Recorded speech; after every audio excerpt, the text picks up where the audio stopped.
Hey y'all, it's Jay from Jay's Decor and Restore. So I'm back with another project. Today I'm going to be working on this trunk. It's belonged to my husband's grandmother and it's an antique.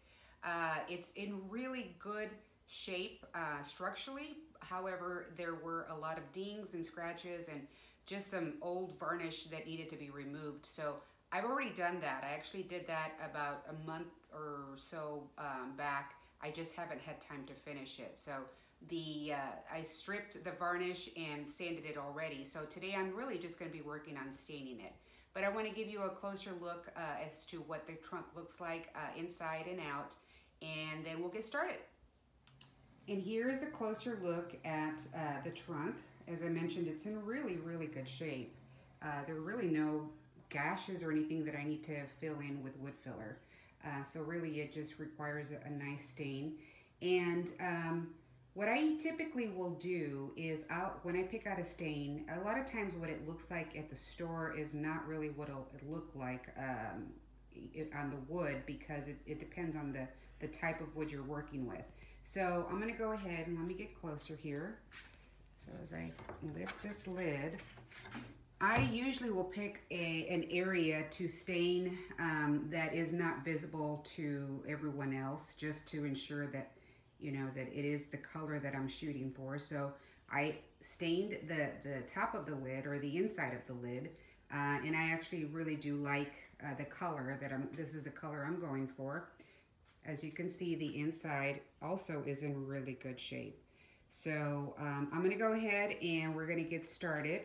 I will be back to show you the stain that I chose, and then we'll start staining it.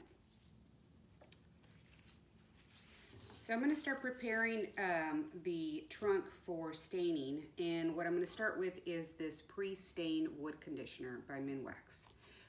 Especially since I stripped and sanded, I want to make sure that we have a nice conditioning for the wood. It'll also prevent any blotching or streaks when I start staining.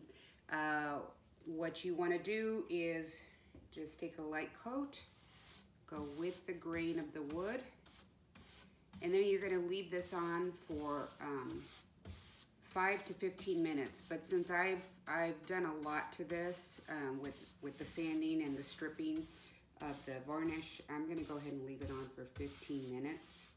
And then after you've left it on for the period of time, whether it's 5 or 15 minutes, you're going to wipe it off with a clean cloth.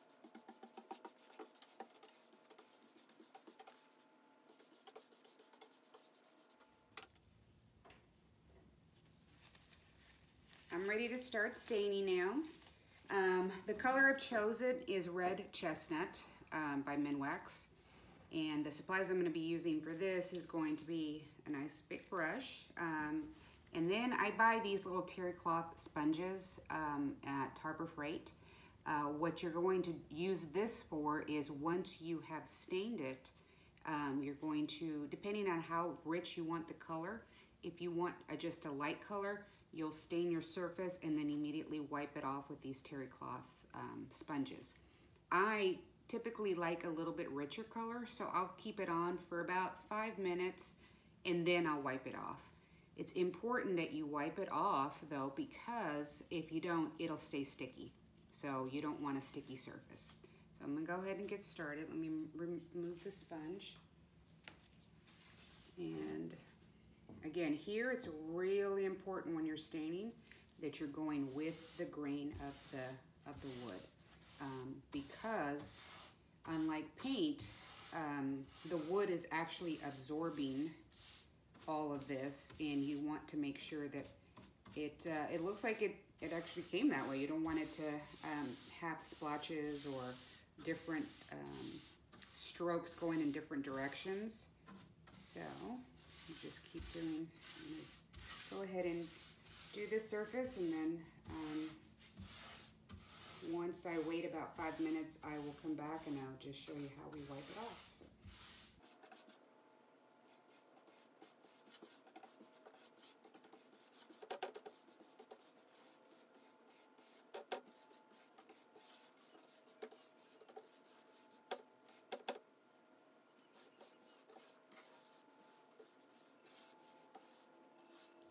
All right, now I'm ready to start wiping it off. Again, I'm going with the grain of the wood, and just now if you've stained it and then you think, well, it's still not dark enough, you can give it a second coat and just repeat the same process of just wiping it off, just making sure you wipe it all nice and clean of the stain so it doesn't remain sticky. And that's pretty much all there is to the staining process. After it's dried, I'm going to actually stain the inside a lighter color, and then I'm going to polyurethane the whole thing, so that way, you know, since this is going to be a coffee table, if anybody puts a drink on there, I don't want it to leave rings or anything like that. So I will come back when we are you know, finished with the polyurethane. You've seen me polyurethane before, so I'm not going to repeat that process. And if you haven't, take a look at one of my other videos. I'll be back when we are ready to look at the finished product. Final reveal of the trunk. The color came out really rich. I love it. It's actually going to match very closely to some of the other pieces I have in our living room. And it looks like it's brand new.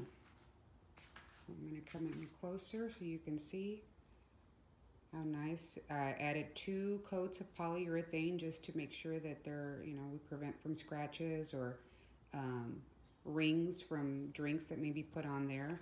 I'm going to go ahead and lift the lid so you can see I did the inside, but I did it a little bit lighter color. So again, really happy with the final result of it.